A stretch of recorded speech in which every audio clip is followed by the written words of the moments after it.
The Mike Wagner Show is powered by Sonic Web Studios. Hi, this is Mia Mosinzia, also known as Mia No Time for Love. Check out my latest book, Missing, available in print and ebook formats on Amazon. It's now time for the Mike Wagner Show, powered by Sonic Web Studios and sponsored by international award-winning author Mia Mosinzia of Missing. The Mike Wagner Show can be heard on over 40 podcast platforms, as well as hamiltonradio.net, Diamonds FM, and the MikeWagnerShow.com. We can be heard in over 100 countries, featuring over 1,000 well-known and amazing guests throughout the globe. And named one of the top 100 global podcasts in the New York Weekly Times, Hollywood Entertainment News, Los Angeles Weekly Times, Apple, and Chartable. So sit back and relax and enjoy another great episode of the award-winning Mike Wagner Show.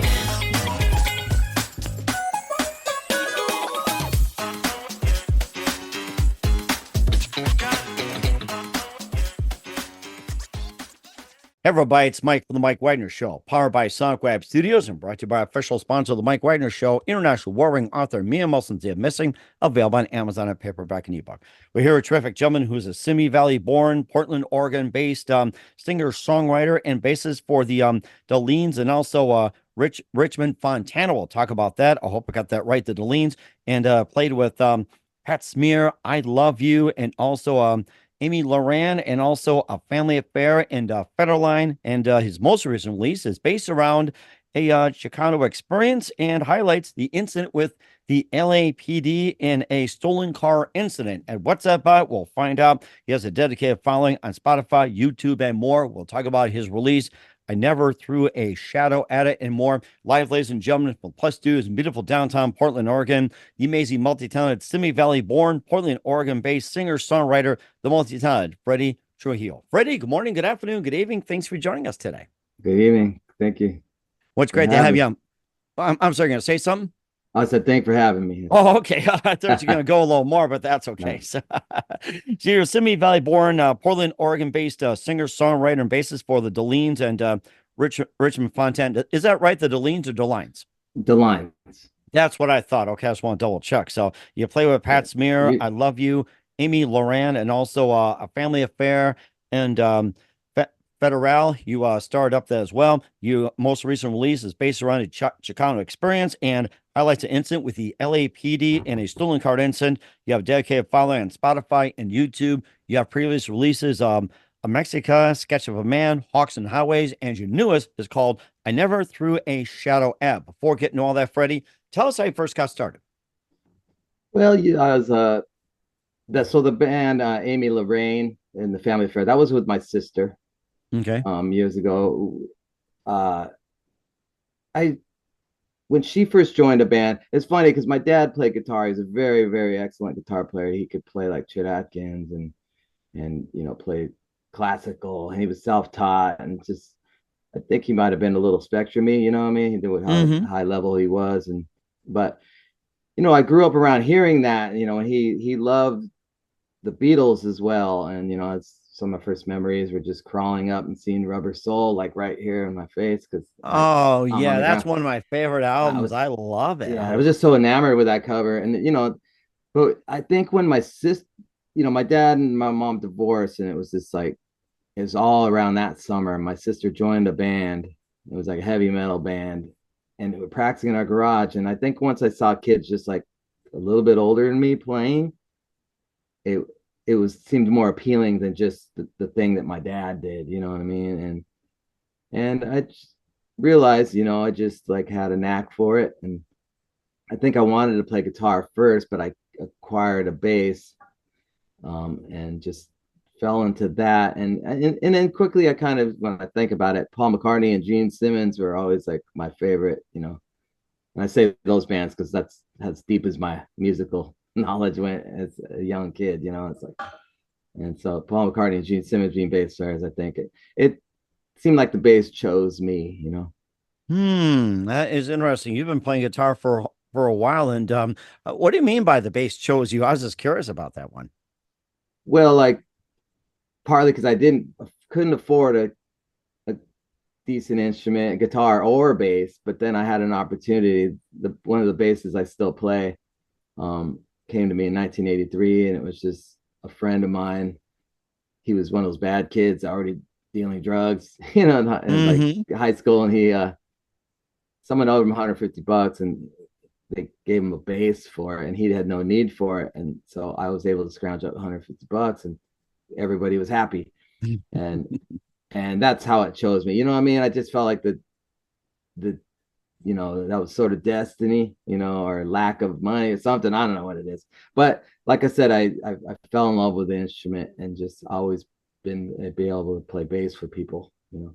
That's certainly interesting. Who are your favorite singers, songwriters, musicians, and especially bass players? And besides Paul McCartney and Gene Simmons, who else? Well, I really love as a songwriter. When I first started writing songs, I was, obviously John Lennon, them too, but Neil Young, I remember seeing him, not really realizing I liked Neil Young, you know what I mean? I didn't know much about him, but I got to see him on the Ragged Glory tour with Sonic Youth, and I was just really blown away by him. And then the year later saw the Harvest Moon, so I came late to him, and that's when he was being called the father of the grunge and all that stuff. But I also really, even younger than that, really took a liking to Tom Waits. I was a really weird kid. I was really into funkadelic. Oh, wow. So George Clinton's a big influence on me, like, too, as well. And obviously for bass, Bootsy Collins and all the other plethora of bass players that were involved in the funkadelic Parliament camp. But, I just keep growing on. Bob Dylan, more lyric. As I get older, I'm getting, if you haven't noticed, like the Sketch of a Man, it was a very lyric based record. And that might have had some influence being in a band with Willie Vlotten, like with Richmond Fontaine and now the DeLines. And, I never thought of writing songs in narrative, before. And it was like, always like, oh, you need a verse, you need a chorus, that kind of thing. But but I don't know, the list goes on. Los Lobos is obviously a big yeah, my number one. I love Los Lobos. Yeah, I mean, they always have Alejandro Escovedo and Freddie Fender and all the Freddie Fender. I love that one. I think that's part of your songs too. And we'll talk about some of the music, also talk about your involvement in DeLines and Richmond Fontaine, and I Never Threw a Shadow at It with the amazing Freddy Trujillo. But first, listen to the Mike Wagner Show at the MikeWagnerShow.com, powered by Sonic Web Studios. Visit online at sonicwebstudios.com for all your needs. Looking at a professional website without breaking your budget, Sonic Web Studios is the answer. Sonic Web Studios offers fast, affordable custom web designs that blow the competition away. Call today, 1-800-303-3960. That's 1-800-303-3960. Or email to support@sonicwebstudios.com. Mention the Mike Wagner Show. Get 20% off your first project. Sonic Web Studios. Take your image to the next level. Also, time to give official shout out to our official sponsor, The Mike Wagner Show, international warring author, Mia Molson-Zia. If you love fast-paced mysteries, you'll love Missing by Mia Molson-Zia, available on Amazon in paperback and ebook. Missing is fast-paced and intriguing with an unforgettable twist. Takes place in 4 countries, 2 strangers, 1 target, where truth is illusion and those you love be the first go missing. It's available on Amazon in paperback and ebook. Missing by Mia Molson-Zia has gotten great reviews, and Eve Levin enjoyed by Howard celebrities, including Joanna Cassie, Forge Riley, and Mills. So grab your copy today. Four Girls Missing by Mia Molson-Zia, available on Amazon. Also, check out the Mike Wagner Show at themikewagnershow.com or 40 podcast platforms. Heard in 100 countries, including Facebook, SoundCloud, Spreaker, Spotify, and iHeartRadio. Also, Apple Music, Odyssey, Podbean, Pandora. Subscribe to us on BitChute, Rumble, YouTube. Follow us on Facebook, Instagram, LinkedIn, Twitter, TikTok, and more. Take us with you on any mobile device. And for great gift ideas, go to Amazon.com. Check out the Mike Wagner Show podcast. T-shirts, pop sockets, throw pillows, tote bags, hoodies, makes great gifts 24/7. Go to Amazon.com. Check out the Mike Wagner Show podcast. And for more great gift ideas, go to Amazon.com/Mia Molson-Zia for great books like Missing, Once, and Wrinkles. Also T-shirts, pop sockets, hoodies, phone cases, and more. Amazon.com/Mia Molson-Zia. Check it out today. And support the Mike Wagner Show on Anchor FM, PayPal, and the MikeWagnerShow.com. We're here with the amazing multi-talented Simi-Valley born, Portland, Oregon-based singer, songwriter, and bassist Freddy Trujillo here on the Mike Wagner Show. Before we talk about your song, I Never Threw a Shadow At. You've been involved with the DeLines and Richmond Fontaine. And tell us how you first got involved with those. It was probably right around 1998, that the early time, the time that if you go around Portland, Oregon, people call about old Portland. Old Portland, yeah. Don't know, tell that to your Trailblazers fans. yeah.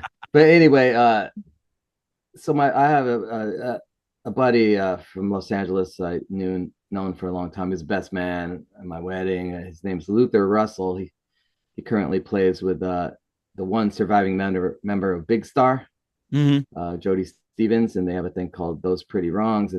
But anyway, he produced Richmond Fontaine's record Lost Son. And so because of him, I became friends with those. And then shortly after that, Paul Brainerd, the pedal steel player and the drummer, and I both backed up a guy named Ian Moore. And I don't know if you know him from Austin, Texas. He lives up in Washington now, but he took us out on the road when he was in those late 90s. And anyway, it's just become a friendship ever since. But I think once the Richmond Fontaine bass player decided he was going to move to Denmark, I think Willie just decided he didn't want to sing anymore, and he had been involved doing duets with the two sisters from the band Damnations from Austin, and Amy Boone being one of them. And she just kind of joked around to Willie saying, "Hey, will you write me a record?" And he did.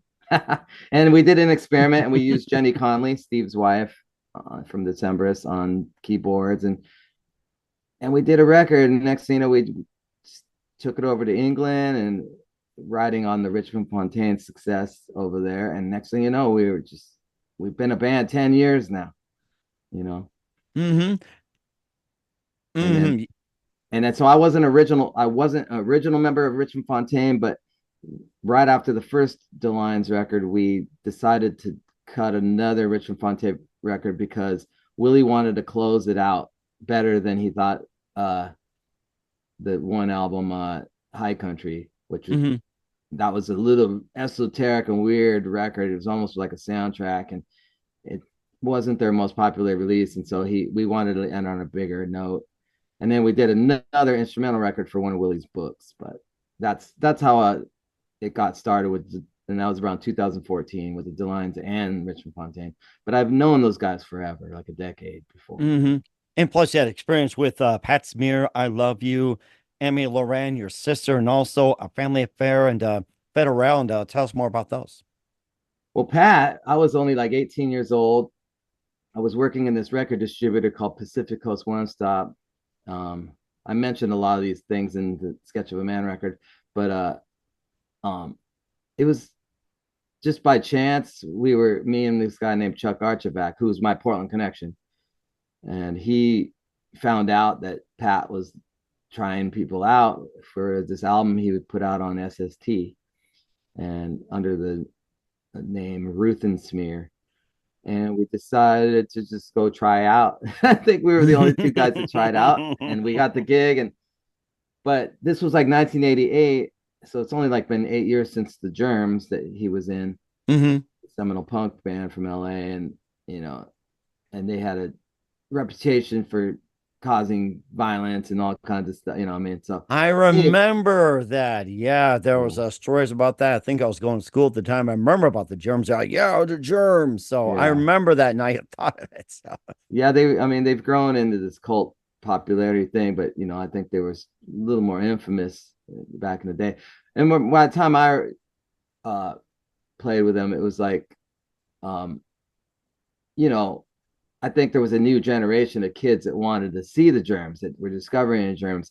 And the album we were doing was not like that at all. And and so it was kind of a drag for Pat, especially out of LA. It was fine in LA. It was fine in San Francisco. But when we went out to like rural places, it's like these young punk rock Mohawk kids or skinhead kids. We come and then they see me with long hair and Chuck with long hair and Pat, and it's just, we weren't giving them what they wanted, and they would just throw stuff at us. So that ended. And simultaneously, I was playing with, we all lived in this building called the Havenhurst, and the I Love You guys lived upstairs, and I just filled in with them. And I remember leaving their band before they actually completely signed a record deal, and it was just kind of a filling in for them kind of thing at the moment. But they also just kind of did a lot of psychedelics that I wasn't like super into at the time, you know what I mean? Right. They were great guys, and they were, you know, I don't know, but it just, I was just a little more sheltered, I guess. I didn't understand that, you know, but in hindsight, I wish I would have stayed with them because they were great players and a cool band, and they're, you know, and I'm still lifelong friends with those guys. And they did 2 great records for Geffen. Nice. Okay. Stoner rock. And of course, you're making great music yourself. You've got Amexica, Sketch of a Man, and also Hawks and Highways. And tell us more about those. Well, just throughout the years. So I mentioned that you mentioned the band Federale. Don't be confused with there's a band called Federale now, but the band I had was with my friend Luther Russell, Mark Ford, that was in the Black Crowes, and then later he had his own solo career. We knew him through a band called Burning Tree that was another local band around LA at the time, and there was a really cool club called the Coconut Teaser that Luther's band, the Freewheelers, and my band, Family Affair, and Burning Tree, I Love You, we all play there. And Len Fagan was a really cool guy, just one of those dudes that knew everybody in Laurel Canyon. And so any night of the week, he would bring in some rock star, like Greg Allman would come in or something, or nice, or Arthur Lee or something, I mean, he was just always knew everybody. And so anyway, that Federale band, it was short-lived. It was signed, and then I don't know, our A&R person got fired, and blah, blah. But after that ended, we ended up with some money, and Luther just talked me into doing a solo record. We had a lot of time on our hand, and he pretty much laid it out to me how to make a record. And I showed him some of this little ideas I had, and we demoed them out, and we mapped out the record. And that was the first one. And I worked with Alex on that one years ago. And then, it was tough. I didn't have the confidence. I was trying to put a band together, and then I just let that one kind of fizzle. And about 2010, I went through a rough patch with some friends dying, and I was in this band called Kagwama with this young kid, and he died.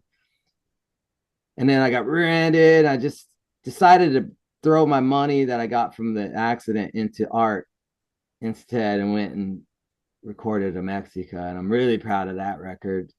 And me and Luther did it in like 2 weeks. Wow. On analog machines. That's the way Luther likes to work, really fast on analog machines, And we always had this saying, time, work, conforms to time a lot or whatever. And we just stuck by that, and we're able to finish these things, and even Sketch of a Man we did in a week on a 4-track, which we call that the Nebraska kind of. We did it like Nebraska. Yeah, I think we talked about you being in Nebraska, almost like a Bruce Springsteen, just plain 4-track and everything. Yeah, that is really interesting. That one's all 4-track cassette, and like I said, very lyric based. So it seemed fitting to do it like that way, like just real personal about the lyrics, and then.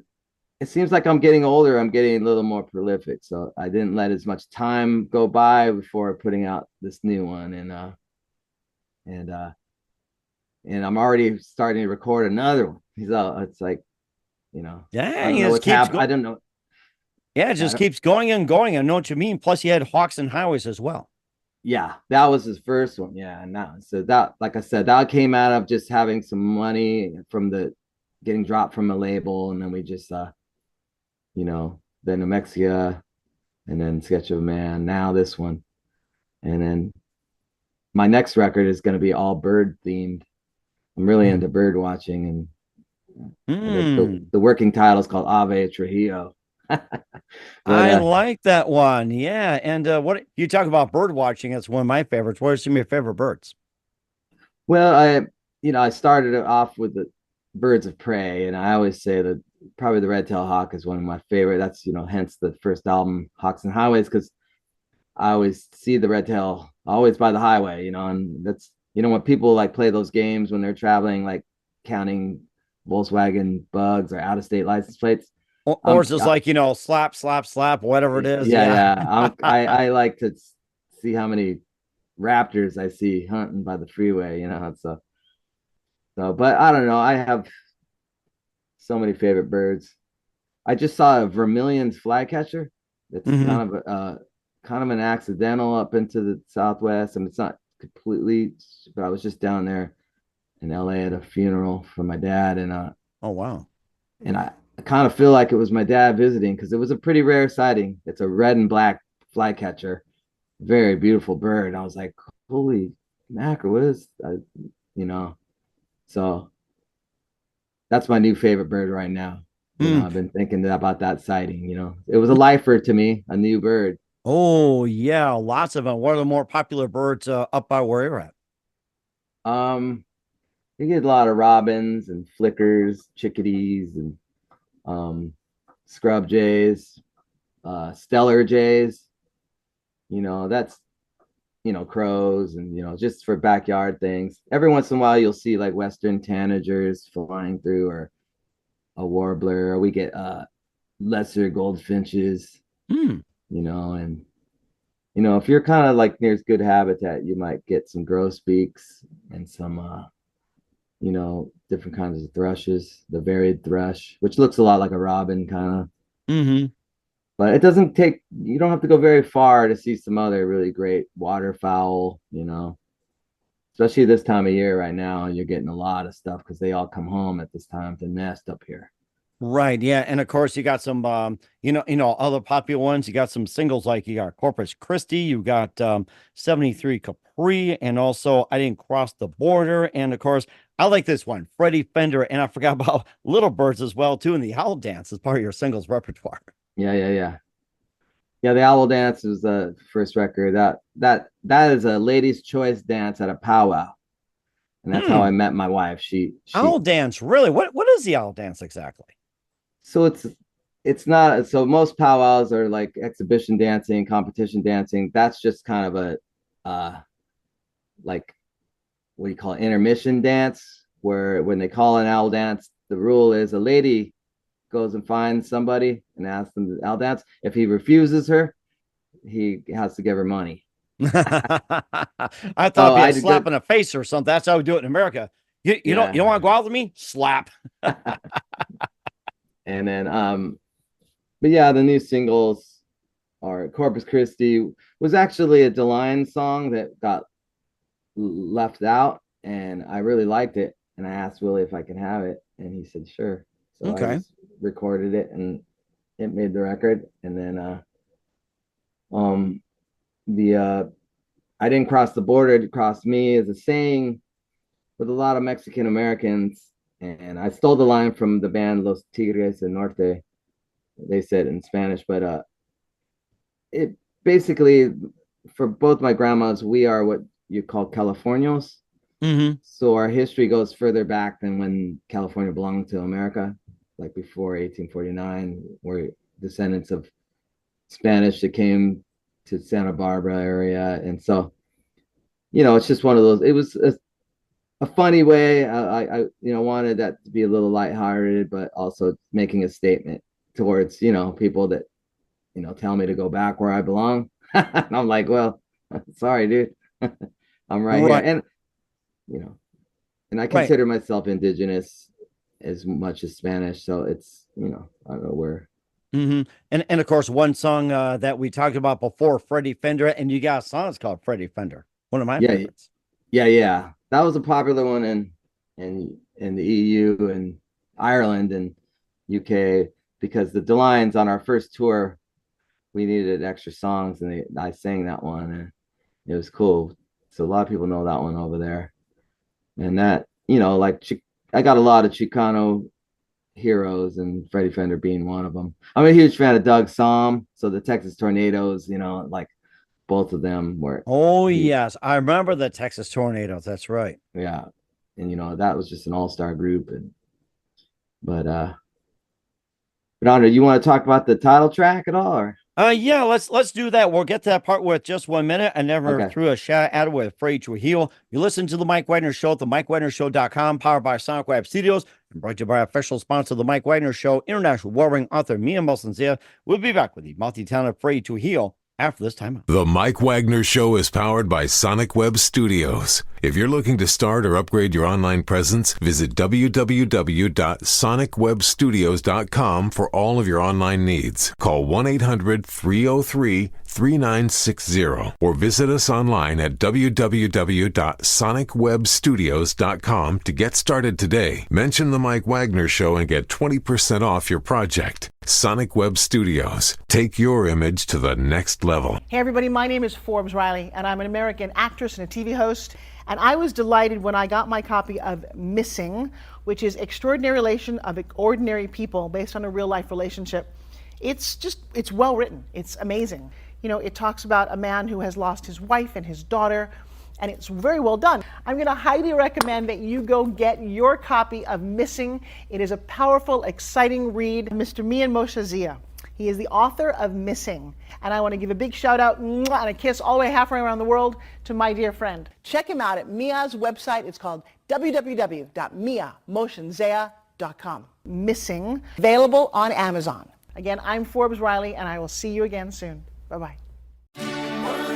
Hey, this is Ray Powers, and boy, are you in luck. Right place, right time. Tuned in to the Mike Wagner Show. You heard me. We're back to the multi-talented singer, songwriter, bassist, Simivalley born, now in Portland, Oregon, Freddy Trujillo here on the Mike Wagner Show. And let's talk about the title track. Indeed, I never threw a shadow at. That's something you've been really wanting to talk about, and especially based on your experience involving the LAPD. Yeah, it was the night my nephew was being born, and like the family affair band. Like I said, we had some money from that. Because my sister, Amy Lorraine, that was her stage name. She had a big hit. And back then she used to what they call ghost track for these like producers, you know, and she sang along to a lot of Paula Abdul's songs, and like they would mix it in before they had the technology to do what they call auto tuning these days. But right, yeah, it's like, anyway, you know, mix it together, makes somebody sounds great, although they sound average. I understand that completely. Yeah. So anyway, we're living in this nice neighborhood, and the night my nephew's been born, I just kind of drove home, and I realized there was this 280ZX in the middle of the street, and I just realized someone was trying to steal my car, and I didn't see anybody. I was yelling, no one came out, so I went in my house, and by then they came running out and took off. But I managed to write the license plate down, and when I called the police, say, hey, I got a license plate number, blah blah blah. When they came, they just started questioning me, and it was a real drag. And the incident actually happened like about a month before the Rodney King incident happened. And okay, so it was around that time. It was somewhat maybe bad timing, whatever it is. Oh my god. Well, it's just at the time Chief Daryl Gates was the chief of police in LA, and the police were just, listen to NWA, they were saying all about it. It was just a rough time, and the police are very, very, very like not really cool people. Mm-hmm. And I grew up in a town, Simi Valley. I have a song about that too. That the Rodney King trial got moved there because all those LAPD guys lived in Simi Valley, and so I went to school with a lot of their kids, and Simi Valley was a real bust. It just seems like, I don't know, I attracted, for whatever reason, I always had to play the game right. And the whole title, I Never Threw a Shadow at It, came from watching The Wire. One of the little kids in that, when he was asked about how he dealt with his home life, he says, I never threw a shadow at it. And I just took that as like, I didn't make a fuss or make a bother with it.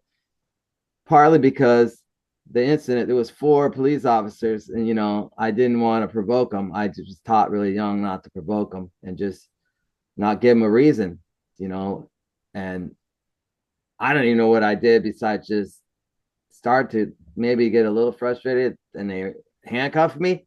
Oh my goodness. Over somebody stealing your car. Oh my gosh. Yeah. It was just like they trying to criminalize me because they didn't believe I lived in that neighborhood. and I showed them my license, like where I was living right there. And then, and I don't know, they just wanted to put me on the curb. But luckily, the daylight started coming, and the guys that were stealing my car returned to the scene. I didn't put this in the song. We just kind of capped it off it there. But the guys came back, and they I said, hey, there they are. I was pointing because I had my hands on my back, but they were like, they went and didn't believe me at first. But since there was 2 cars and 4 guys, 2 of the guys took off and followed out of the car, and they arrested them, found my ignition in their car and everything. So, oh, wow. So they kind of just handcuffed me, and it was like, I don't know. But, that's one of a lot of incidents I've had where, just fitting a description and whatever. It's just, I just, with a lot of the, during COVID, there was so much of the BLM stuff, it, got me thinking, and, and I seem to write about a lot of personal incidents, and, and put this as a song. And I was really proud of how it came out. And so it became the title track. I just thought it sounded cool too. Okay, so that was a title track of I Never Threw a Shadow at It. That was so amazing. And if there's other music you want to talk about, feel free to talk about it as well. But yeah, I mean, the whole record, I mean, there's a lot of personal things, like besides the Corpus Christi. And I did another cover. I covered a guy named a blues artist here in town named Paul DeLay. And a few years back, I got asked to be part of something at the Blues Festival. It was a big tribute to him. He had passed, and someone was doing some sort of play, and they were acting it out by his music, because he wrote a lot of personal things too. Mm-hmm. But he had this song called Remember Me that I just kind of fell in love with and did my own version of it. But besides those two, Mexican Hearts is a tune about a great aunt that I had in Gilroy, and she babysat a lot of kids in that town, and a lot of them not Mexican kids, and they grew up with being closer to her as a grandparent than their own grandparents, and the comedian George Lopez had a little bit about that, and he made that observation, and he said something, and then you get these little American kids growing up with Mexican hearts. And so I wrote that into a song. And there's another, the song at the end, there's one I wrote with Willie called The World They're Haunting Me. That's just a lot of, when I was in college, I used to do some mentoring for like high school Mexican kids, and a common theme I see kids get scholarships or whatever, and then their dad or whatever said they couldn't like go to school because they had to help the family business or something, you know what I mean? So that was about that. And then, I'm working a dead end job, and but I don't know what else I'm leaving out, but it's just a lot of just thoughts, and of course, where can we find Jolly Music as well too, Freddie? Well, I'm on all the platforms, whatever, streaming, and I have on my website, you can hear any of them. You can buy what I do have physical. I have Amexica, Hawks and Highways on vinyl. The rest on CD. I haven't really been printing up things on vinyl, partly because I want to throw money more into publicity and get back out on the road. I'm sort of a late bloomer when it comes to establishing a legit solo career out of the Northwest, and luckily, because of the Delines, I probably have a good following over there because they let me sell my merch on the table over there. Nice. So okay. I've sold a lot of merch over there because, records and stuff. But so, yeah, website, whatever your streaming platform, YouTube, whatever, I have some videos. And what's the name of the website? Oh, freddytrujillo.com. All right. Well, certainly check that out. We're here. And there's a mailing list you can sign up to if you want to know more about what's going on or where I might be. Like I said, I'm going to be trying to get around more often. Okay. Texas. Oh, okay. All right. That's a great idea. And of course, the Badlands and wherever else you go, even Nebraska and everything. It's I'd love to get up that way. There you go. We're looking forward to it. Here are the amazing bassist of the Lines in Richmond, Fontaine, with Never Threw a Shadow at. Freddy Trujillo here on the Mike Wagner Show. Just a couple things, Freddy. What else can we expect in 2024 and beyond? Well, like I said, I'm going to hit the road. In a few weeks, I have a record release party, May 24th. Right after that, I'm going to do a California run. And then the DeLines are going to UK and over to Netherlands in June and July. And they're going to let me open up. Nice. And in the meantime, I'll probably try to do another California run, get over to Texas somehow. And then, like I said earlier, I've been working on a new record. And with Corey from the DeLines again, this went pretty smoothly. And then Luther Russell and I are talking about doing another record together. So I got some things. All right. Sounds like you got going on, Freddie. And this is great. And who do you consider biggest influence in your career? At this point, I think Los Lobos for a lot of reasons. You know, just for one, I'm not like one of those one-dimensional like type songwriters. I'd like to keep, you know, something Latin, something blues, something like, you know what I mean? And I always admired that about them, you know. And it's much like the Beatles too, you know. You had like these almost children-like songs at times with the Beatles, and then it's like, you know, and then at times something really heavy like Helter Skelter or something. And I feel like Los Lobos is that way. And it's funny because I got to see them once with when Los Lonely Boys had a hit. I remember that. Mm-hmm. And Los Lobos was opening up for them. And I was like, it's funny because these young kids sounded more like an adult contemporary band than these 60-year-old men that were like still can throw down some serious rock and roll guitar. And I was just like, and they're just such a talent. And I think Louis Perez is such a great lyricist. And he, you know, and I think that the dynamic, much like the Beatles, you know, you got the songwriting team between him and David, and then, you know, you got Cesar Rosas over there that can like throw in his like, you know, real, like he's the native speaker, and, you know, so I love they could do Spanish, they could do just about anything. So I think, oh my gosh, that is something. And what's the best advice you can give to anybody at this point? Well, just do what you love, man. Or if you can make that happen, really, I'm in that position, you know, right now. You know, I've had a family, my kids are growing up, and like I worked a job for 21 years and it just ended because just with the physical media ending finally for us. It was a company called CD Baby. And they were great. They were great to me. But so anyway, my advice to myself, which I wouldn't give any advice, I wouldn't give myself to anyone, is just like, man, do what you love. And that's what I'm going to do. You know, I decided because I'm, you know, what am I going to go do next? I'm open to finding another job or something if something's cool. But on the other hand, I don't want it to get in the way of like me making my art. Cause you know, I feel like having 4 records out now, I do have something to say in a career. And so I got to go tell people about it. And that's my plan. So. And that's a good plan indeed as well, too. So once again, we're with the amazing singer, songwriter, bassist, Freddy Trujillo with I Never Threw a Shadow at here on Mike Wagner's show. We'll be playing one of his music as well, too, including the title track at the end of the audio interview. Make sure you catch that. Freddie, a very big thank you for your time. You've been absolutely fantastic. Yeah. Looking forward to having you again soon. Make sure you keep us up to date. Keep in touch. We'd love to have you back. Once again, what's your website? How do people contact you? Where can people purchase or check out your music? At freddytrujillo.com.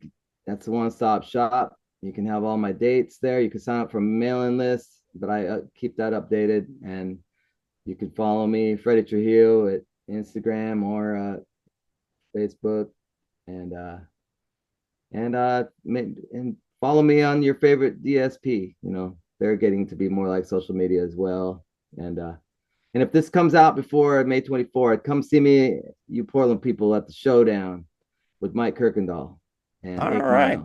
All right. We'll certainly check that out. Once again, Freddie, very big thank you for your time. You've been absolutely amazing. Learned a lot. Looking forward to having you again soon. Make sure you keep us up to date. Keep in touch. We'd love to have you back. We wish you all the best. And Freddie, you definitely have a great future ahead of you. You too, man. Thank you so much.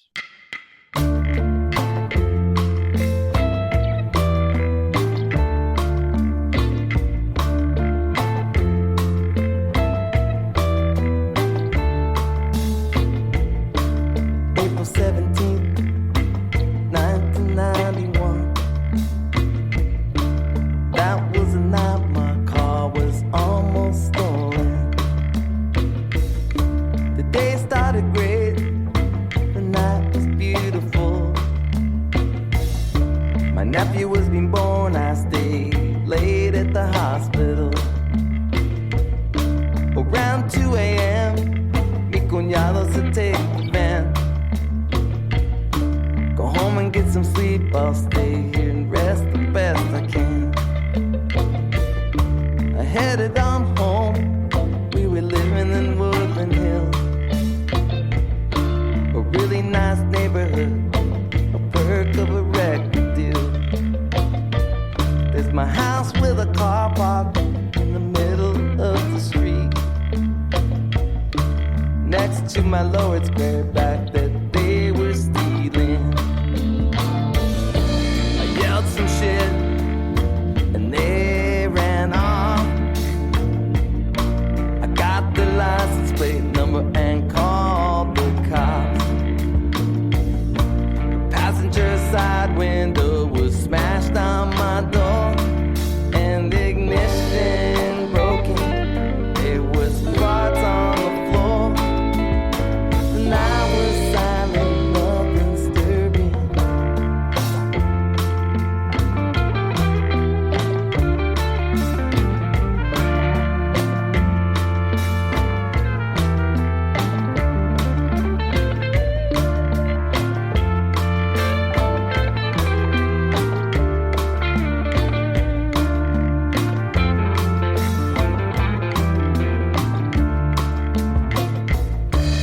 2 hours later, the cops, they finally came. The first thing they did was shine a flashlight in my face. I was standing by my car, trying to clean up some glass. Son, have you been drinking? Was the first thing that they asked. I said, no, I haven't been drinking at all. My car was being stolen, that's the reason why I called. The next thing they asked me was why I in the neighborhood. I pointed to my house, they asked for my driver's license. Why are you turning on me? I called you, so let me be.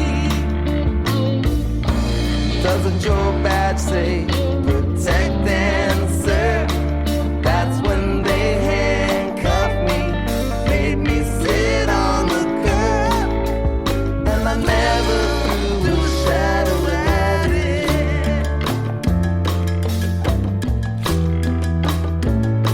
I never threw a shadow at it. Never threw a shadow at it.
The Mike Wagner Show is powered by Sonic Web Studios. If you're looking to start or upgrade your online presence, visit www.sonicwebstudios.com for all of your online needs. Call 1-800-303-3960 or visit us online at www.sonicwebstudios.com to get started today. Mention the Mike Wagner Show and get 20% off your project. Sonic Web Studios. Take your image to the next level. Hey everybody, my name is Forbes Riley, and I'm an American actress and a TV host. And I was delighted when I got my copy of Missing, which is Extraordinary Relation of Ordinary People based on a real life relationship. It's well written. It's amazing. You know, it talks about a man who has lost his wife and his daughter, and it's very well done. I'm going to highly recommend that you go get your copy of Missing. It is a powerful, exciting read. Mr. Mian Moshe Zia. He is the author of Missing. And I want to give a big shout out and a kiss all the way halfway around the world to my dear friend. Check him out at Mia's website. It's called www.miamotionzea.com. Missing, available on Amazon. Again, I'm Forbes Riley, and I will see you again soon. Bye-bye.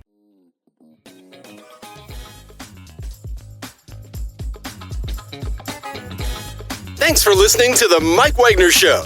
Brought to you by international award-winning author Mia Mohsen-Zia of Missing, and powered by Sonic Web Studios. Be sure to join us again on over 40 podcast platforms, and of course on the MikeWagnerShow.com, HamiltonRadio.net, and Diamonds FM.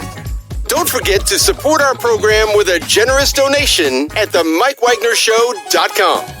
Thanks for listening.